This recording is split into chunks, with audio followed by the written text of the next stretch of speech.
Olá. Segundo dados da Previdência Social, do total de 39 milhões de pedidos de benefícios previdenciários recusados entre 2010 e 2020, quase 21 milhões foram de auxílio-doença, ou seja, 53,2%. Por que tantos desses pedidos são recusados?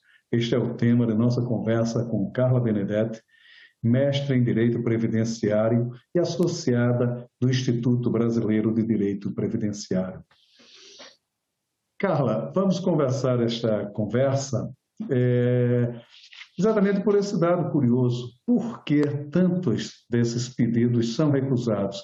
Qual é o principal problema que gera todo este número de rejeição? Olá a todos, primeiramente. Bom, na verdade, a perícia é bastante rigorosa do INSS, né? Então, eles têm assim, uma tendência muito mais a cortar, cessar benefícios do que a conceder. Já tive dados de que eles cessam mais do que o dobro dos benefícios que eles concedem. Então, a pessoa ela tem que estar numa situação assim, bastante grave do ponto de vista de incapacidade para ela conseguir esse benefício. Há uma operação pente fino, né? Ou pelo menos uma atitude mais rigorosa na análise desses pedidos por parte da perícia da Previdência Social. Por que esse rigor tão intenso, né? Que acaba, de certa forma, prejudicando os trabalhadores? Bom, eles estão querendo economizar as contas públicas, então há mais uma questão econômica do que mesmo uma preocupação com o segurado. Então, o que a gente vê é bastante injustiça. Eu tenho vários clientes que eles faleceram no curso da ação previdenciária, tá?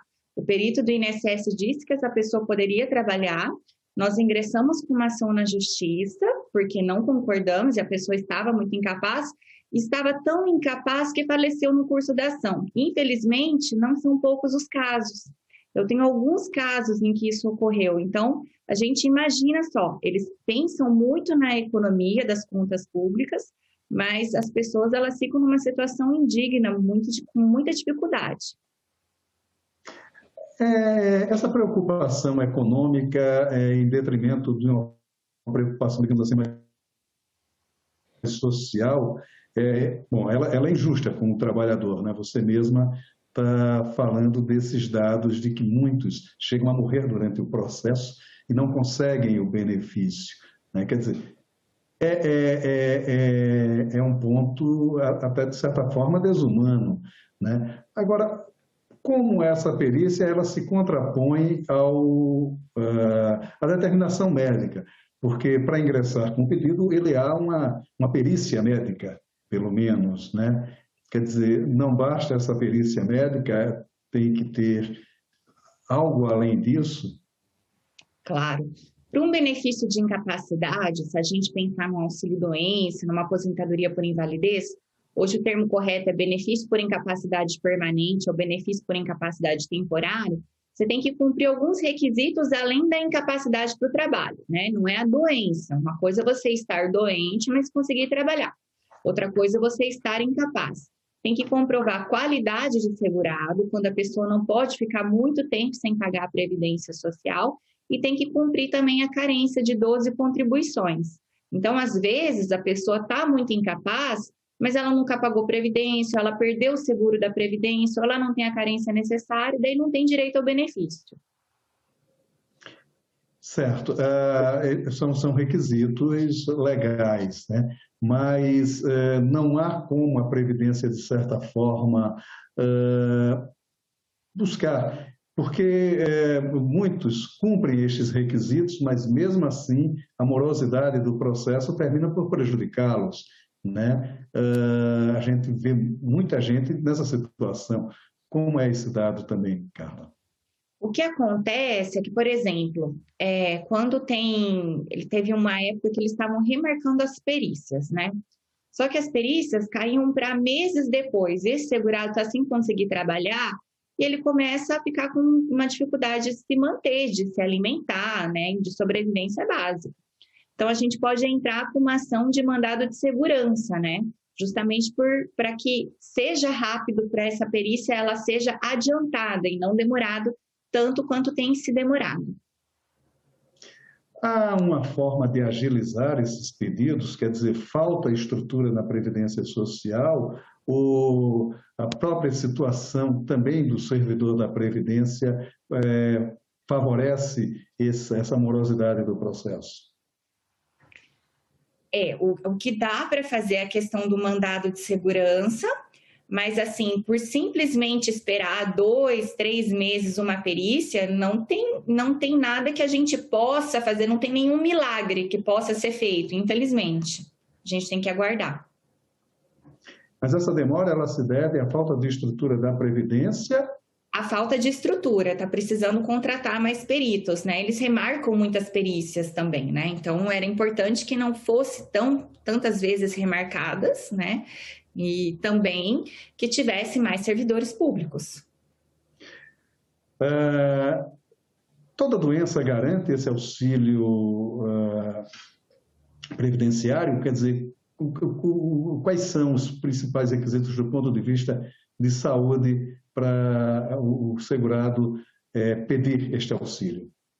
Não é toda doença, não, né? Então, na verdade, o que a gente comentou não é a doença, é a incapacidade. Então, vamos supor que eu tenho um problema na coluna, estou doente, mas esse problema na coluna, diante de um trabalho intelectual que eu exerço, eu consigo trabalhar, ainda que com uma dificuldade. Então, eu não gero direito a um benefício de auxílio-doença.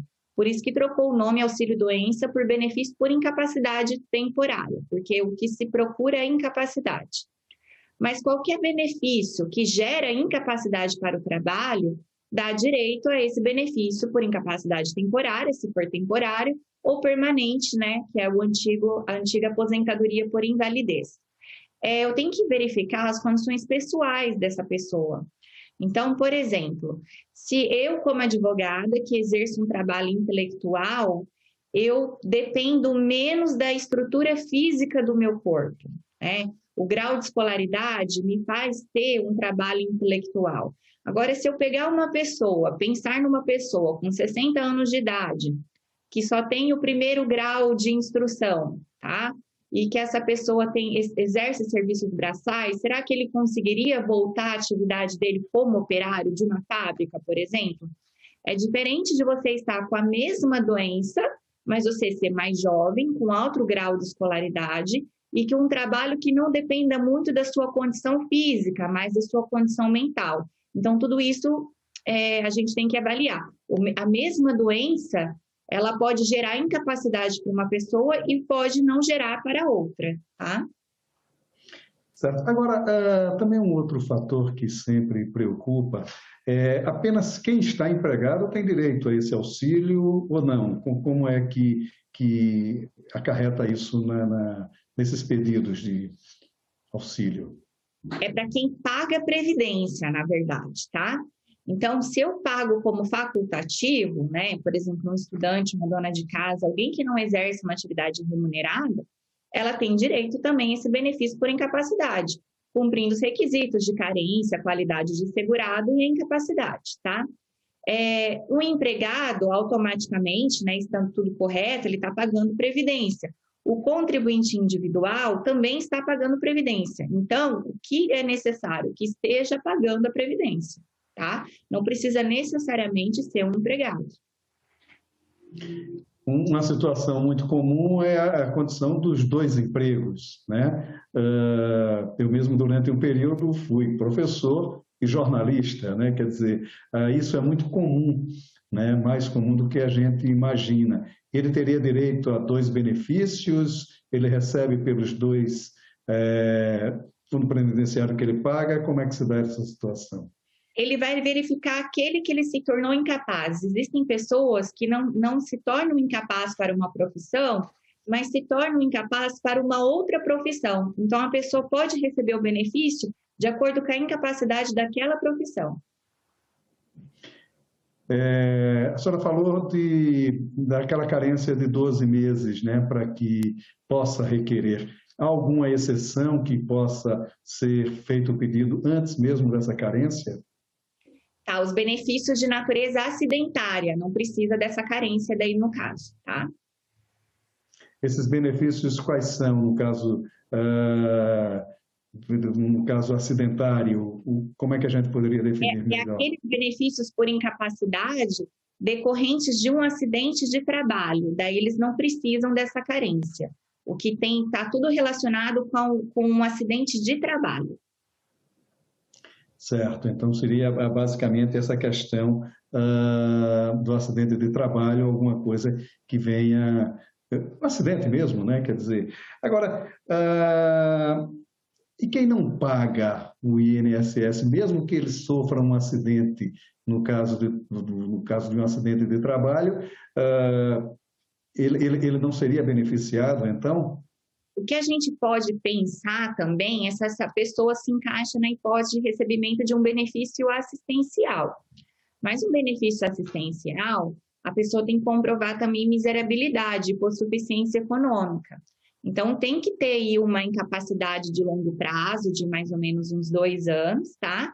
E tem que comprovar a miserabilidade, que a lei mudou recentemente, né? Então, a justiça entende que sendo até meio salário mínimo por pessoa, a renda per capita, que antigamente era 1/4, né? Ainda o INSS considera 1/4, já tem direito a esse benefício assistencial, comprovando essa incapacidade de longo prazo. Então teria que ser uma questão muito grave, né? Porque, por exemplo, o que a gente vê comumente é que o trabalhador ele é submetido a determinados regimes onde não há o recolhimento da previdência, né? Aqueles contratos temporários, por exemplo, né? Há uma obrigatoriedade de pagamento do INSS, né? Mas nem sempre isso é feito. Quer dizer, mesmo esse funcionário, mesmo esse empregado, ele sofrendo algum acidente, ele estaria fora do benefício, então. Vai ter que analisar caso a caso, né? Pode ser que se a gente comprove que ele era realmente um empregado, depende a quanto tempo, às vezes pode fazer uma caracterização, trabalhou sem registro, a gente caracteriza que trabalhou como empregado, que, portanto, deveria gozar de todos os direitos à previdência social. A gente pode tentar provar esse vínculo para ele receber alguma coisa. Mas isso teria que ser feito a partir de um processo judicial, né? Quer dizer, Só que sempre a gente entra com o administrativo primeiro, precisa do período do pedido administrativo, do INSS, né? Daí, negando, a gente entra na justiça, não dá para entrar direto na justiça, tá? Esse pedido administrativo também teria que ser feito com o auxílio de um advogado. O trabalhador, ele, de qualquer forma, ele teria que ter acesso a essa ação do advogado. Não necessariamente, mas por um caso tão complexo, eu acho muito difícil que ele obtenha êxito sem advogado, né? E depois, necessariamente, vai ter que entrar para a justiça, vai ter que comprovar um vínculo de trabalho, então é bastante importante que ele tenha um advogado. E isso demanda muito tempo, né? Porque a justiça também tem seus prazos, né? E, nesse caso, como fica a condição do trabalhador? Daí ele fica sem receber nada por um tempo. Uma ação na justiça de auxílio-doença, ela vai em torno de 8 meses a 1 ano na minha região, tá? Então, pode ser que por muito tempo a pessoa ela fica numa situação bastante difícil, mas não tem o que fazer também, tem que aguardar.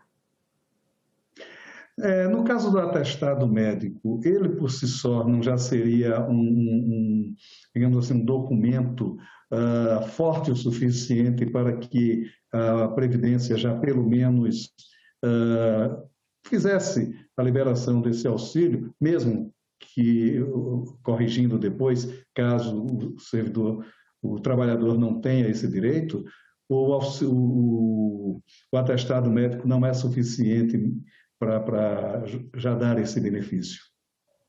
o atestado médico é o benefício mais importante, né?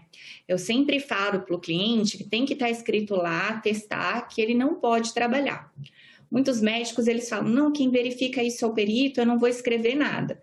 Mas a verdade é que se a gente não deixa o documento bem delimitado, bem certinho, escrito corretamente com todas as letras, eles não vão conceder o benefício, né? Então, os médicos, eles pensam que a perícia, né, o perito, o médico perito, ele vai analisar de forma ampla o caso, da melhor maneira possível. E não é assim que acontece, tá?